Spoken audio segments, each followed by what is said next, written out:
Hello and welcome back to the X-Files Revisited, the place where we dissect classic episodes of the X-Files one scene at a time.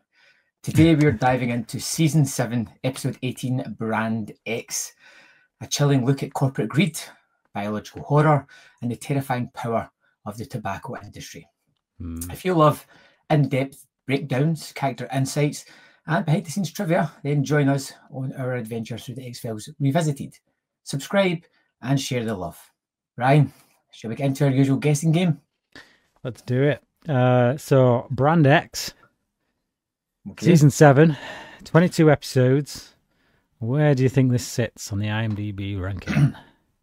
Well, we've done 17 episodes, of which I already know where they stand, so I should be getting this spot on without any kind of mistake whatsoever. Yeah? I'd say 16? that's about right. Oh, no, it's 13. Right, okay. Yeah, last week you aimed a bit too high. This week you aimed a bit too low. But yeah, no, 13. So, reasonably middle-ish of the season. Where do you think it sits amongst the 217 episodes in total? 163. 163. Aimed a bit too low again. 133. Oh, okay. Yeah. Okay. So, yeah, it's respectable. It's respectable. Yeah. I would say. But yeah, it's kind of a. Would you call this a Monster of the Week episode? I don't think you would you? It'd be like it's more like one of the, and it's a bit like Darkness Falls, the environmental type episodes, because you got three kinds, haven't you? You got your mythology, you got your Monster of the Week, and then you have this kind that's just like your environmental. Yes, there's a something here. You just can't put your finger on it. Yeah. But before we bug out too much, shall we dive into this episode? Let's do it. Let's do it now. Right. More puns to come. I'm sure. So we open up on smoke. As we pull out, we realise it's a chimney. And then we pull out even further to a house, and then to the FBI man that is standing outside checking the perimeter. Really nice opening shot, I got to say. Yes, especially, and this is the thing, look, once you get into the thematics of it, it's even better. Yeah. It's I like that, just that opening with the smoke where you can't quite tell. Okay, it looks like it's going to be like a dream because it's just like a smoky void, and then it's like, it's a Kim Manners episode. Yeah, Kim Manners episode. So he does really good job directing on this one, I gotta say. But yeah, just that the whole it's all one shot. Comes out from the smoke, then it's a chimney, then the house, and then we see the guy guarding the house. Yeah, I like it. It's a good opening. So we go inside the house, and Skinner is on protection duty. Jim, he works for Morley's. Hey, Cancerman's brand of choice. Favorite brand. Jim is he works for Morley's, and he's got a bit of a bad cough. Turns out he's going to testify against Morley's for something. He's not quite told them what it is yet, because but it's big. We know it's big. He has a drink of water, and when he puts it down and walks away, we see, one, there's blood in the water, and two, there's a bug, little beetle. And at first, when we got it, when we see that, I assume that the person who gave him the water put the bug in there. Yeah, I mean, I didn't say that I really had any idea. I did not expect he had coughed it up. That didn't cross my mind at all. Disgusting. So disgusting. It's one of those it's one of those kind of things that makes you feel icky. Yeah, it makes me gag. It makes just makes me hold my chest. Like when you see somebody stubbed their toe or got a paper Yeah. cut. You know, you have that reaction where you're like, oh, yeah, it's that kind of thing when you think about it later on. yeah, yes. So the wife wakes up in the middle of the night and find that Jim is not there. So she gets up, she goes to the bathroom, she calls through to him, she can see the light on. Jim, Jim. He's not answering. So when she tries to open the door, she can't and realizes he's behind the door. So she shouts for Skinner. Skinner comes, pushes his way through, and we see Jim on the floor, dead, with his mouth pretty much eaten away. All his teeth are kind of like showing through, and his gums and stuff. He definitely won't be flapping his lips on the witness stand now. Or ever again. Yeah. So I like this opening. Yeah, this feels like a proper X-Files episode opening. Yeah. You know, like I said at the end of the last episode, I feel like there's lots of experimental episodes, quirky episodes, fun episodes, and when you get an average one, you're just like, God, yes. And this is like, it just feels monster of the week. I'm going to enjoy this. Is it going to offer surprises? Probably not. I don't care. I'm in. Yeah, yeah. It just feels like there's enough good mysteries there. How did the bug get in the glass? Was he poisoned? Don't even consider that it's come from him. And then the makeup. The makeup's great. It's typical Kim Manners, gory, disgusting kind of stuff. He loves this stuff. How did this guy die? Who's the villain? Is it a villain? Is it a virus? Is it? Yeah, lots of questions. And the fact that it's like a very powerful company. Yeah, like the mind goes to say the company's done this. Like they have done something to kill him. Yeah, You never think it's just like it's going to be bugs. You're thinking like, right, okay, this is corporate espionage or something or other. Yeah. There's something that comes on way later in the episode that I was like, oh, it's actually pretty good. You wouldn't think that the tobacco company would be that way inclined, but yeah. So Mulder and Scully arrive and Skinner fills them in. Jim was a chemist for Morley's tobacco and he was going to testify. So Mulder spots no ashtrays. He thinks this is quite significant because, anyone who works for a tobacco company is bound to smoke. I don't think that's true. I think that's a poor assumption. Yeah.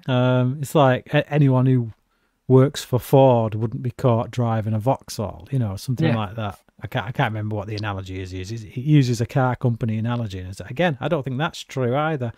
It's a tenuous link, Mulder. It's a tenuous observation. So Skinner mentions that Jim had a supervisor that he wants to go and talk to, and Mulder says, can I come and join you? Skinner's like, yeah, sure. And while Skinner goes off to talk to someone, Mulder spots the glass with the bug in. The blood's gone though. Yeah.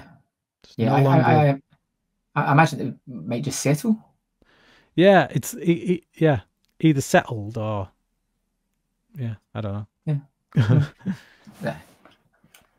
It's not the most important. No, it's not. It's not an important detail at all. I just for some reason that popped into my head when he picks it up. I'm like, the glass is. I'll tell you what. There's something about these kind of episodes where I let my guard down, and I'm not scrutinizing it as much as I would. Yeah. Like I don't feel as if you're like Monster of the Week. I don't need to take this too seriously. I don't need to delve into everything. I'll go with the flow. Yeah, because it doesn't have any impact on the overarching story of the show. So it's not that big a deal. Whereas like with a mythology one, if they put a detail in there that betrays everything they've done before, i.e. Krychek taking out one of the aliens in the back of the neck and then standing there watching it without his eyes burning, that feels like, a detail that needs to be called out. So they go to Morley HQ and the guy, I love this. The guy at the desk like, do you have an appointment? So they whip out their FBI badges like, we don't need them. And then he just looks and goes, do you have an appointment? and then start flapping the badges like, do you see these? Yeah. It's just, I feel like there's kind of some truth in that. Like, you know, the power of tobacco companies or any like multinational corporation. Yeah. I mean, they just lawyer up, don't they? We see that in this next scene because there's a rep. I didn't quite catch his name or what his position was, but this dude comes down the stairs, looks like your typical Slimey's Wall Street type, Michael Douglas from the 80s kind of tosser. But he represents the company anyway, so I'm just going to call him the rep from this point on. The rep comes down to take them to speak with Dr. Voss. So Dr. Voss is this supervisor guy, who's Jim's supervisor. And we cut from there to because he seems like he's going to be, yeah, you can speak to this guy. We don't mind. Anything we can do to help. If speaking to this guy can help, then absolutely. I will take you to him right now. Cut to Voss sitting there with about 5 lawyers on either side of him. And Mulder and Skinner across this table that just looks like the thing out of the 1989 Batman when Vicky Vale and Bruce are having the date, and it's like, would you pass the salt? Well, I mean, that is Brand X, Brian. Mm-hmm. It's just so it's like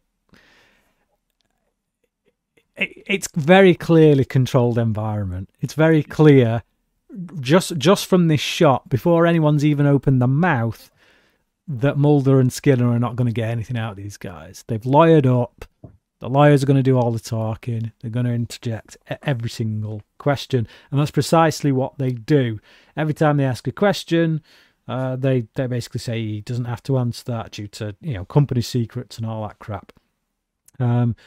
Voss had demoted Jim 5 weeks ago, even though they're supposedly besties, friends. The lawyers won't let him answer the questions, and Mulder whips out a beetle. So there's a few scenes here where Mulder's really keen on whipping out the beetle. It's like he's got this smoking gun of the beetle.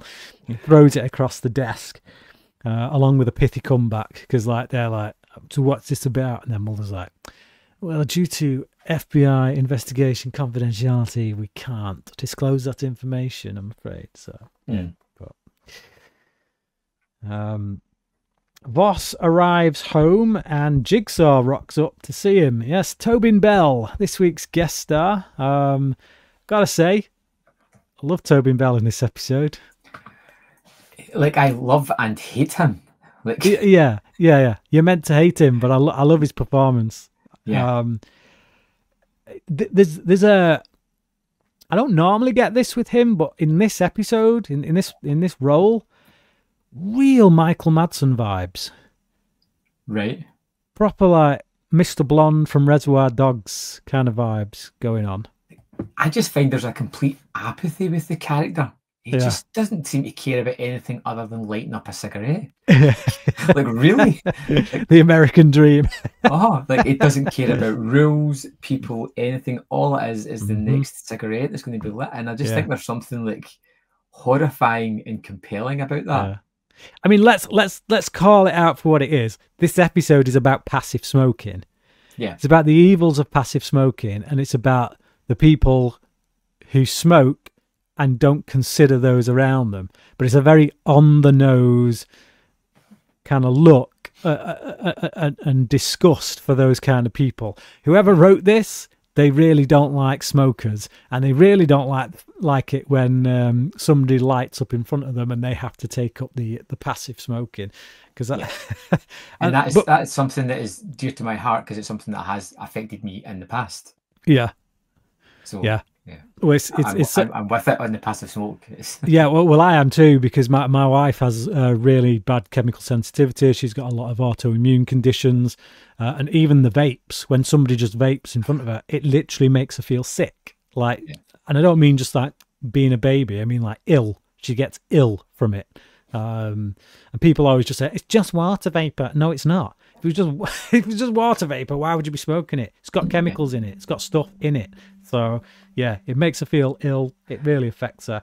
I got nothing against people who want to smoke. Fine, smoke. But why do other people have to take it in? But that's very clearly what this episode is about. It's a real finger pointer. It's a real like, you guys are scum, and they make this guy a scumbag as if to double down. Yeah, as if to double down on this is what passive smokers are. I feel like it was an episode that was written by a very angry person against smokers. But all the better for it. Yeah.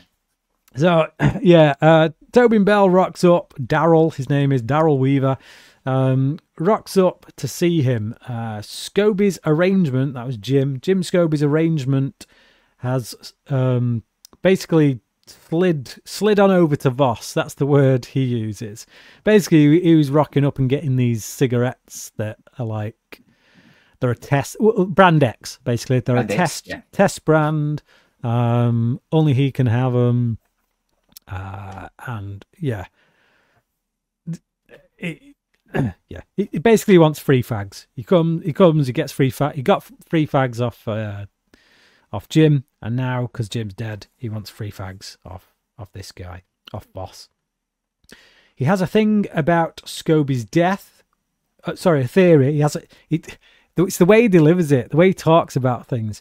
He's got a theory about Scobie's death. But Voss doesn't want to hear it. Voss is like, he just wants to get him out of there. It's like, whatever. Whereas I'm just kind of sat there going, no, I want to hear this theory. What's his theory? Let us hear it. It's the fact that the guy's just walking about with a couple of cartons of these cigarettes in his briefcase. Yeah. As if he's expecting them to turn up at some point. Yeah. It's like, I need to keep these just to keep him sweet in case he rocks up. Yeah. So we go to the autopsy. Scully doing an autopsy, and there's no corrosive agent or chemical reaction, so he wasn't poisoned. He died of hypoxemia, which basically means he choked to death.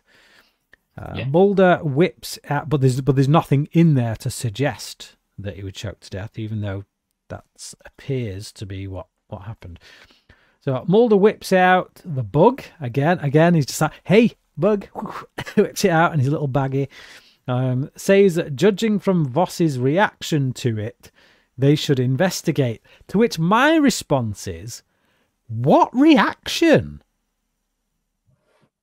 Voss didn't give a reaction. Like, I feel like Mulder's seeing what he wants to say because he's so hung up on this bug. But he literally says, judging from Voss's reaction when I whipped the bug out, I think this deserves some investigation. If you look at Voss in that scene when he whips the bug out, he just kind of goes, yeah, it's a tobacco beetle. Cool. There's no reaction. It's like Mulder's seeing what he wants to see. Which isn't necessarily like, it's not necessarily bad writing. It's just Mulder kind of getting hung up on this bug and dragging everyone else along with him. Yeah. It's just that he turns out to be right. So Daryl smokes his fags and pisses off the neighbour. This flat, these apartments where he lives, looks awful. Yeah. You've got like a grate, an air vent thing between apartments. Yeah. It does, and it reminded me of I don't know if you remember the movie The Beach.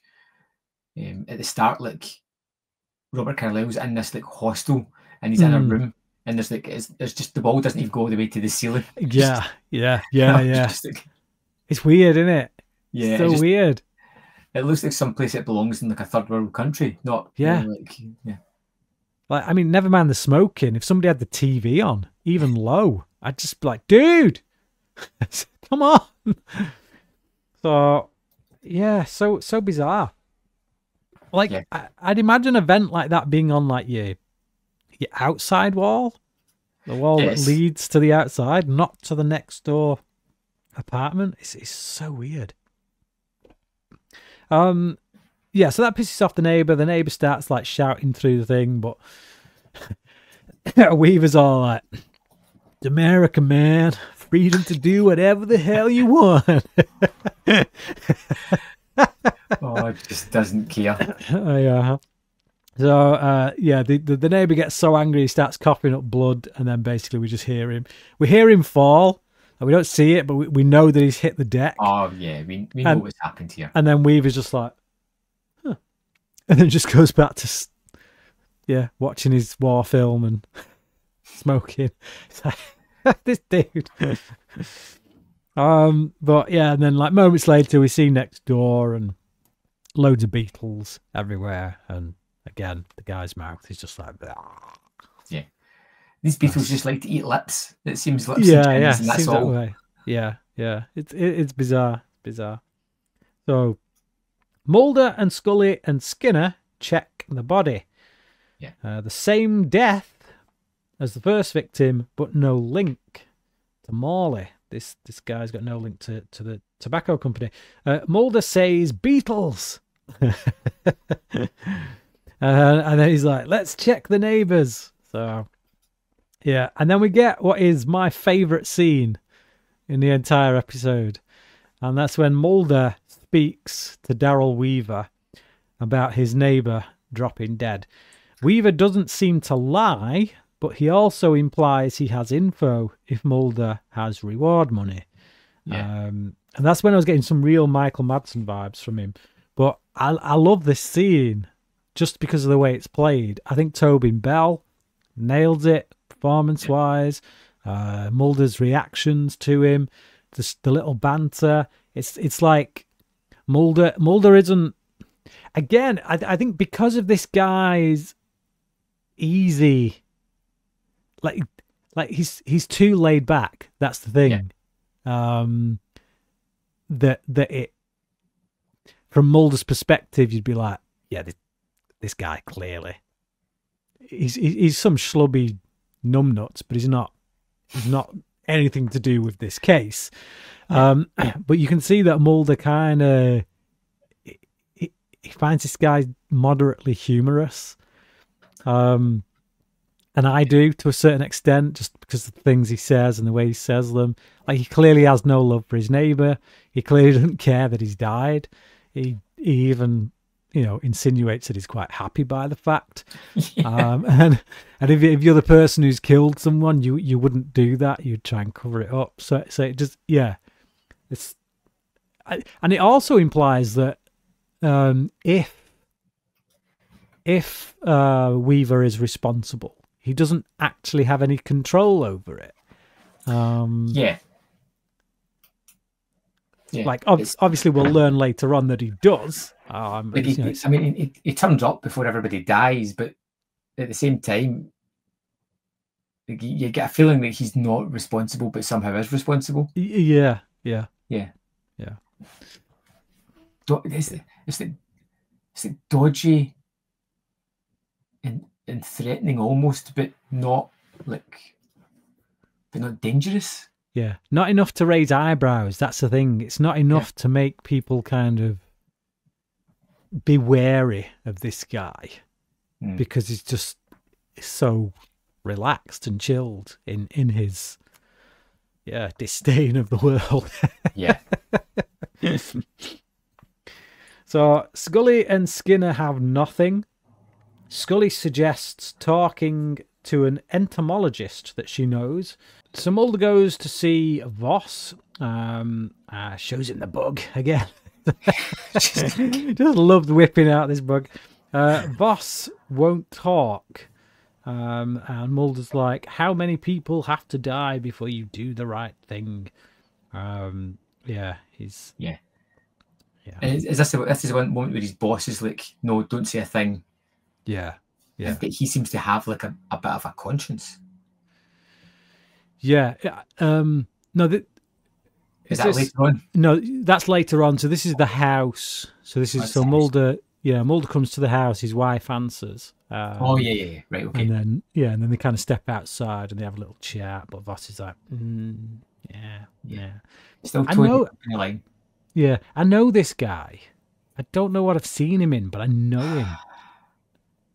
I've seen him in something. I mean, you say that and it rings a bell. Yeah. I can't.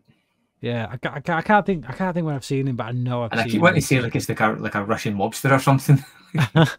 No, he reminds me a little bit of the dude from Blue Steel and Time Cop.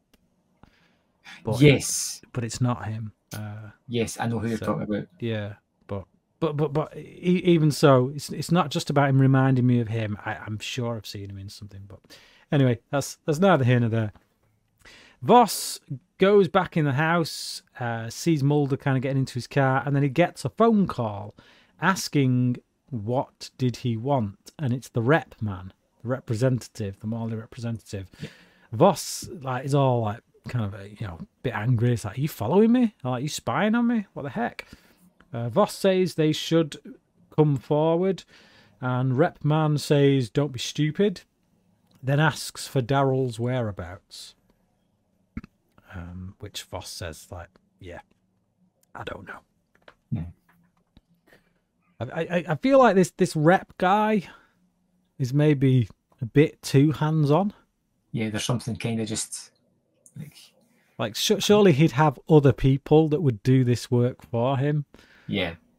But maybe it's such an important task that he's having to get his hands dirty. Yeah, maybe. I mean, it's not a bother. I don't. Yeah, I don't care. Like I say, like even things that bother you, you forgive them in these kind of episodes. You just don't care. Yeah. So, the entomologist that Scully goes to see says that she's never seen a tobacco beetle like it. Scully suggests transgenomics,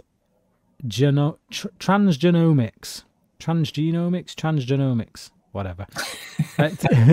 Basically, it's DNA manipulation. If you and not on the bugs, but on the plants. Like if you change the tobacco plant, you could have, that could also affect the ecosystem. Yeah, absolutely. And I so believe there's truth in this. I really do. I absolutely believe there's truth in this. Obviously not to this level. We're not getting tobacco bugs going out there and erupting from people's chests or anything like that. But like, if you look at the way we've messed with our food, the way we've genetically modified it, we modify it in order to get bigger crops. And again, it's greed. It's the whole, how can we get more out of this? And but like you look at the rise of autoimmune conditions, of diseases, of all manner of illnesses. I'm not completely on the RFK train where he's like, autism's like created by what we put in our foods and all that. It's like, no, I don't think it's created by what we put in our foods, but I absolutely believe it is exacerbated by what we've done to our foods. I've seen that in my own daughter. My daughter's autistic.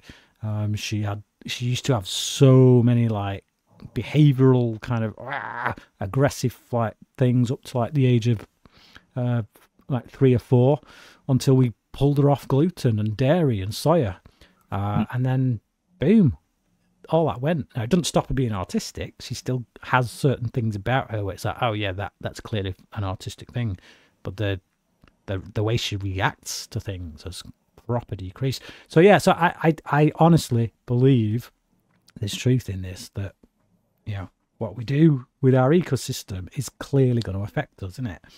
So Voss goes to see Jigsaw, calls himself a guinea pig. That's Tobin Bell's character. I forgot his name now. Daryl. Yeah. Daryl refers to himself as a guinea pig, basically. Yeah. Voss tries to pay him to leave town, but Weaver says no, even under threat of death.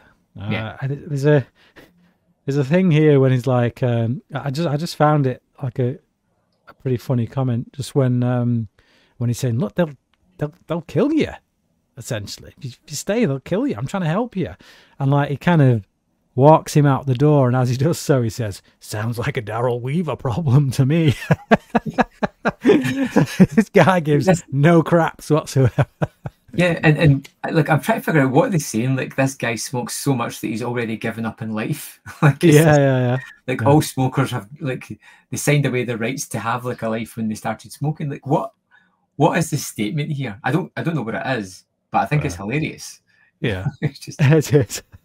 It sounds like a Daryl Weaver problem to me. Yeah. It's just like he's going to stick around no matter what. He's going to get his free fags no matter what. Yeah, It's like all this guy.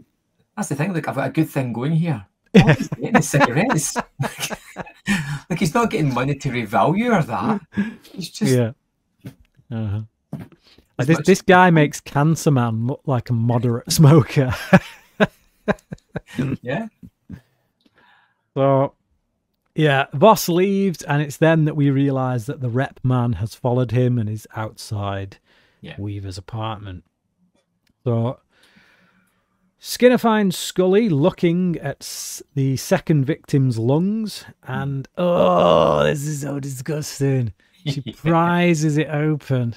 It makes me hold my chest. I'm like, I just can't with this. It's disgusting.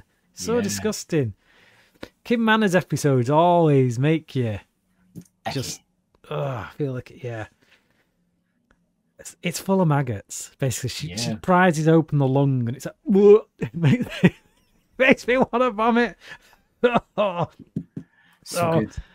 Yeah, it's full of larvae of the tobacco beetle. She explains that the damage to that and the mouth. That explains the damage to the throat and mouth. But how did they get in the lungs to begin with? And that's when the passive smoking. That's when suddenly the idea behind the episode becomes absolutely abundantly clear. This is all about passive smoking, and it's at that point Mulder coughs up blood. And we're like, oh. So Mulder's in the hospital, and this is so disgusting. They're sucking out the maggots from his lungs. Yeah. And you see him going up the thing, and it's like they're like, it's like, man alive. Scully says there's loads more eggs that have still yet to hatch, and it's essentially just a matter of time before it just becomes a bit too much and overloads his system. So they're passed in the smoke of the genetically modified tobacco. Yep. It just wouldn't surprise me if something like this happened in real life. There's only so much tampering with nature that you can do before we get to a point where it's like it just collapses. But Skinner goes to Morley with a warrant and speaks to Voss, who tells him that, and this is the bit I was talking about earlier, where I said that's actually quite surprising. Although, clearly also has there's financial gain to be had there. But Voss tells him that they were actually trying to engineer a safer cigarette. I believe that someone like Voss is in this for that reason, to make a safer cigarette. But obviously the financial benefits of that to Morley would make Morley go, yes, we will sign. Yeah. We'll sign up on that. Go. Make this safer cigarette. So you can see in Voss, I think, the disappointment and the guilt, the fact that just that he was trying to make the world better, but it failed, and now he's caught in the middle of it all. So they had 4 test candidates, and 3 died. So basically, they'd done this. They'd made this tobacco, engineered this tobacco to be like healthier. They tested it out on 4 candidates. I feel that's somewhat a low sample group. I feel like something like this, you'd have like at least like 50 candidates or something, but do like trials with them. Anyway, they did 4. 3 of them died. Who was the 4th? Obviously, it was Weaver, Daryl Weaver. Yeah. So,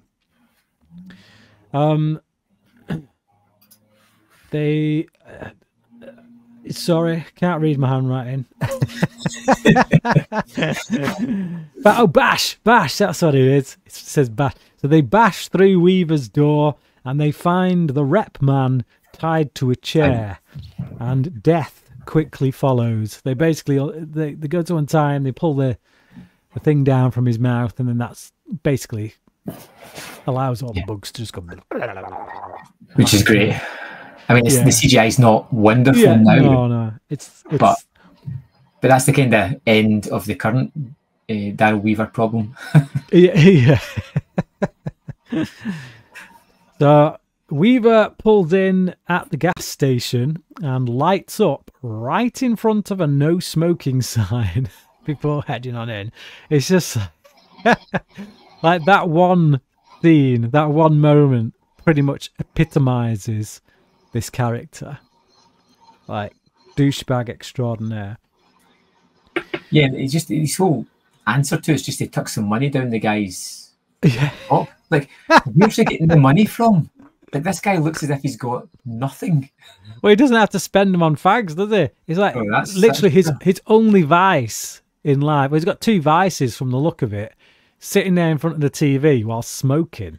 As long as he can do them things. But he's getting all his fags for free. So all his, I don't know, income capacity benefit or what. I mean, I don't think they have that stuff in America, but like whatever money he's getting from wherever, he doesn't need to spend it on his fags. So yeah, I mean, all he does is smoke and skirts authority. Anyway, yeah, and that's pretty much it. Yeah, pretty much. That's the summation of his character in total.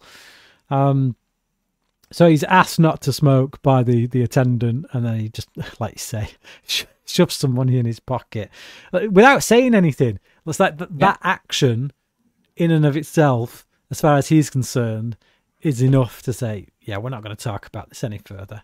Just get me my beers. Yeah.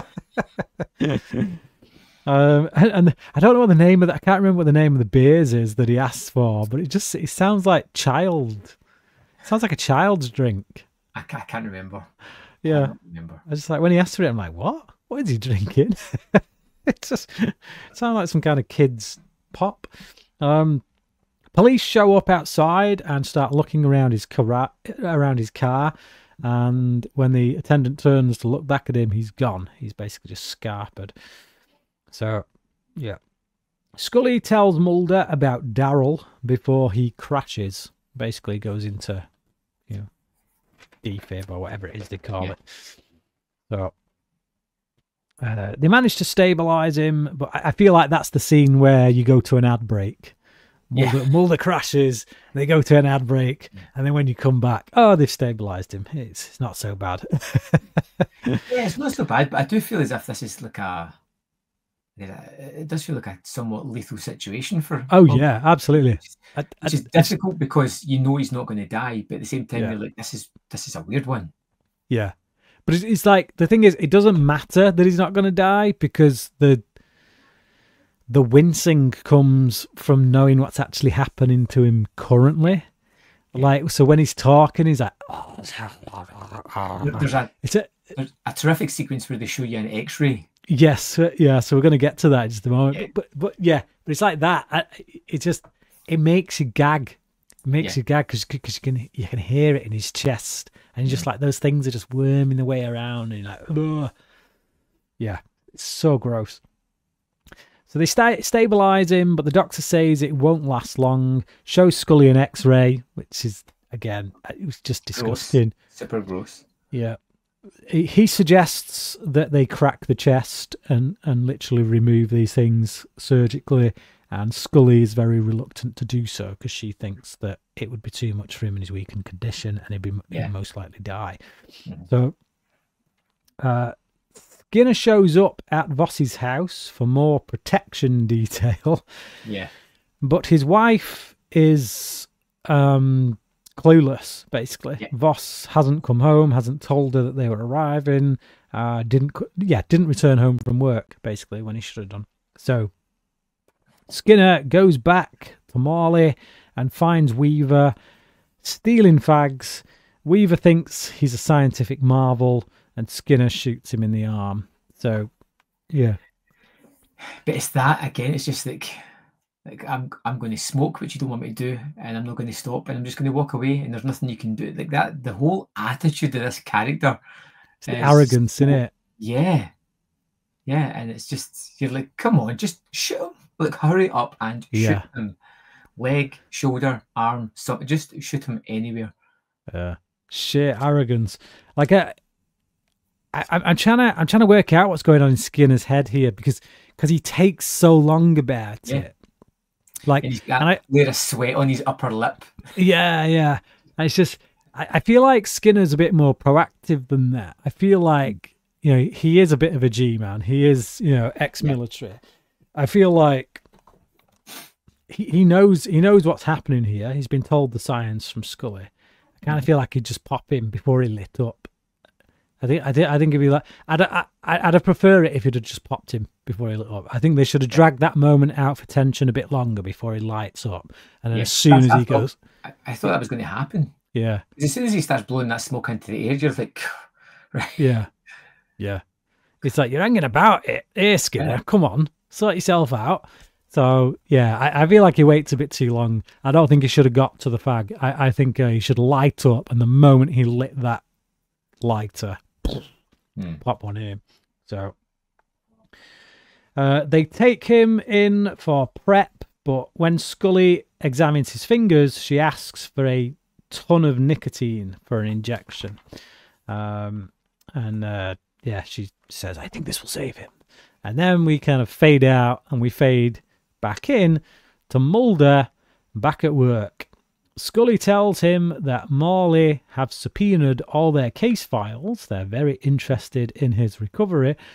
Daryl smoked so much. So this is why Daryl survived, which I find hilarious. Daryl smoked so much that the nicotine in his body became an insecticide to the beetles. Yeah. Because apparently they do use nicotine as an insecticide in various. The nicotine acted as a chemo for Mulder, but may have also given him a desire to take up smoking. Yeah.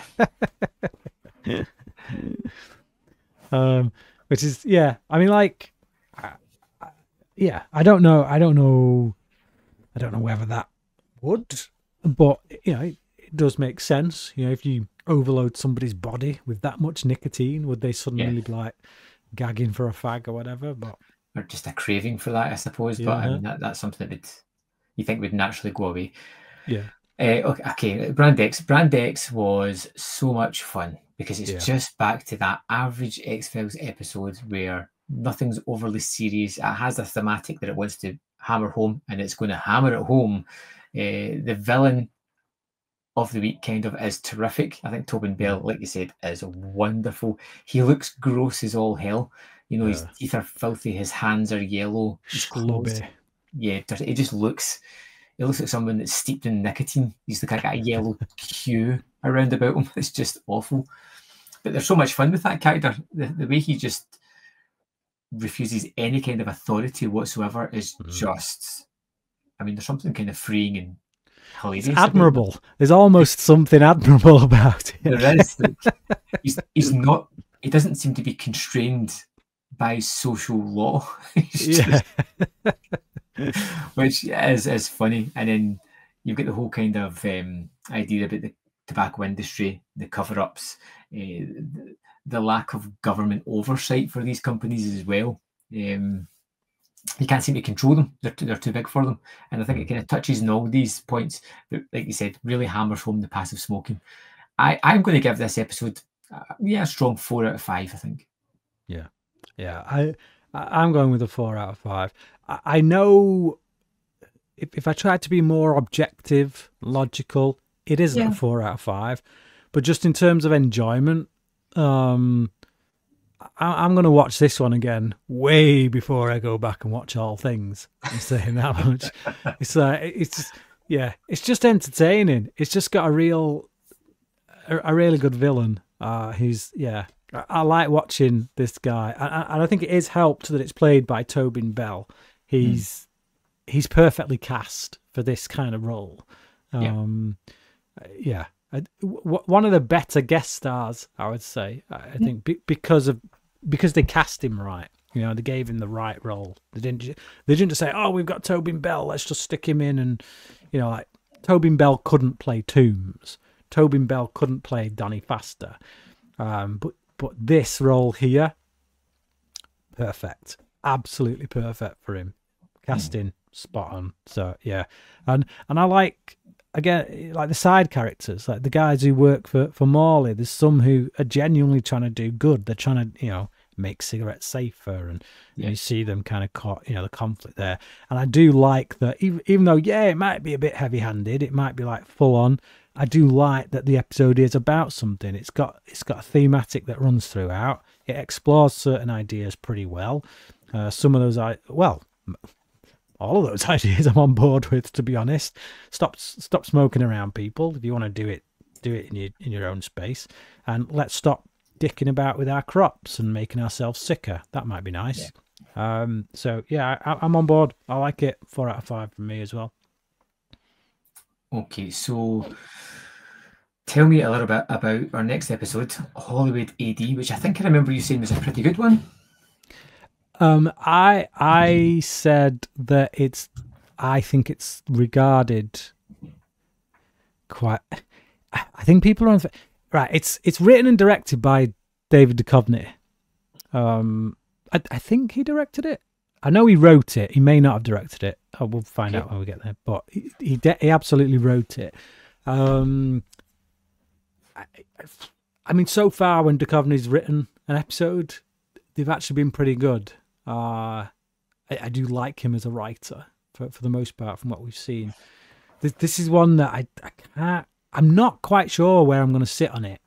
There's things in it that I'm like, oh, I'm not too sure about that. It's possibly a bit too heretical for my liking.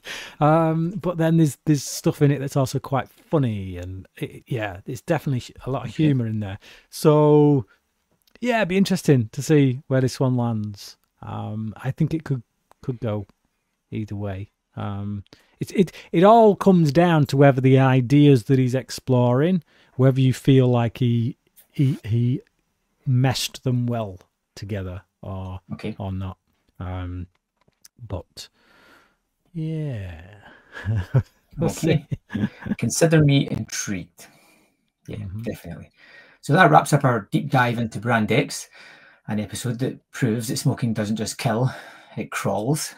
And if you're enjoying these breakdowns, don't forget to subscribe, leave a review, and share the podcast with your fellow X-Files. Next time we are covering Hollywood AD. And thanks for listening. And remember, the truth is still out there.